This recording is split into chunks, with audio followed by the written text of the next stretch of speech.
Hello and welcome to a Myths and Stories lore short. Just me, Mythborn, today, because I'm trying to get this out super quick in reaction to what's going on with Telesto right now. And it also gives me a chance to try out some fun things with a audio visualizer that I've been meaning to mess around with. So, for those not aware, Telesto has been taking over Destiny 2, quite literally, actually. And so I figured, why not give it a chance to take over our show for a little bit? Say this is only going to be a couple minutes talking about what exactly is Telesto, since everyone has their eyes on it at the moment. So if we look at the Telesto lore card from Destiny 2, it gives us a message from Paladin, and this is a coded message where you take each of the first letters of the paragraph, and that reads out what the actual missive is.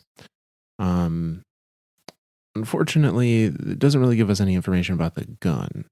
In this case, the missive is regarding Prince Aldrin's want for power, and that he is untrustworthy, and that came out pre-Forsaken, so it's kind of just foreshadowing for that.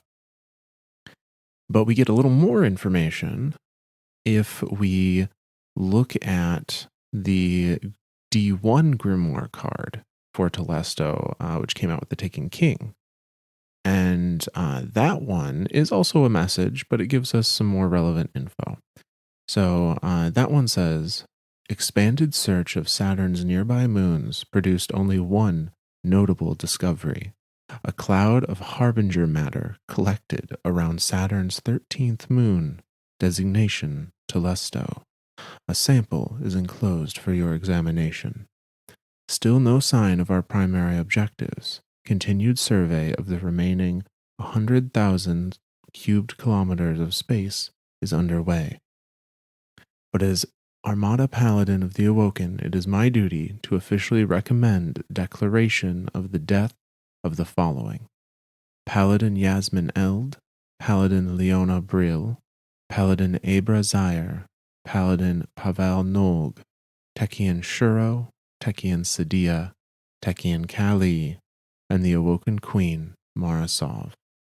Note that as acting Regent Commander, it is not your duty to actually declare these deaths at this time. So this card is, again, this is post Taken King, so it's talking about kind of the aftermath of the initial conflicts between the Awoken and Oryx. But the bit that we want to focus on is a cloud of harbinger matter collected around Saturn 13's moon, designation Telesto. A sample is enclosed for your examination. And the flavor text for Telesto says, vestiges of the Queen's harbingers yet linger among Saturn's moons. So what that would imply to me is that Telesto is created out of this sample of harbinger matter that was collected around Saturn after the Taken War. Now that brings about the question, what is a harbinger? We don't know a ton about them, to be honest. We've kind of only seen their aftermath. That being, when the Queen used harbingers to destroy Ceres during the Reef Wars, which we talked about in our Elixni series not too long ago, as well as the battle with Oryx, where harbingers were utilized to attack the dreadnought to I don't think damage it in the same way that Ceres was kind of exploded, but to cripple it and prevent it from moving outside of Saturn's rings. The only kind of in-depth info we get about harbingers comes to us from the D1 Grimoire card called the Coven. And there we have members of the Techians discussing the kind of the upcoming battle, and they do talk a little bit about the harbingers. So that lore card goes like this: The chamber was dark. The seven of them were rarely in a room together anymore. But this was the eve of their greatest journey, a plan that overcame death and spanned universes. They were all connected in trance, communing as the ancients did. Speaking would tip their hand to the harbinger minds they kept here, trophies from an ageless war, and weapons in the right hands.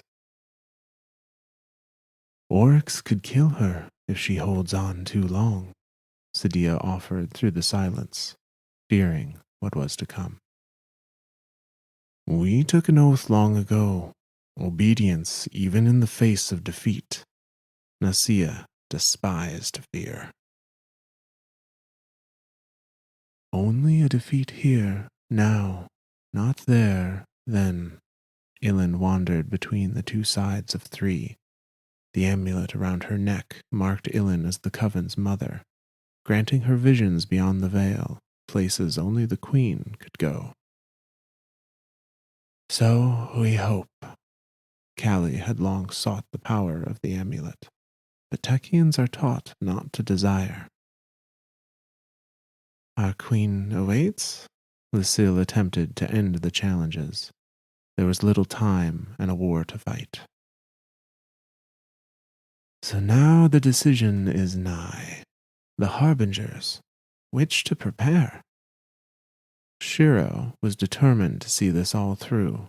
Excitement was taught to be kept at bay. We cannot send them all, Portia reminded. All but one. It stays with us. Sadia, Callie, Shiro. Take the children. Tell her they are to be planted in a dead thing to have children of their own.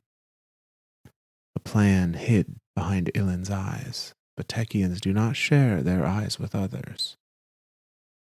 What if they are not wise enough for the dreadnought? Ilin turned back to the source.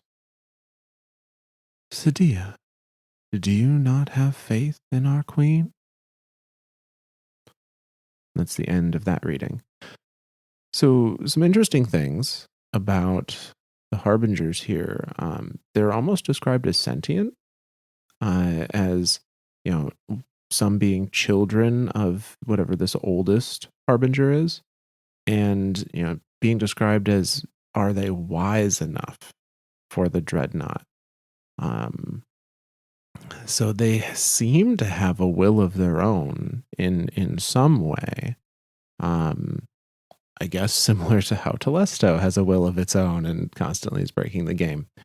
But we don't really have any other information on the harbingers outside of where they've been used and this kind of little description of them.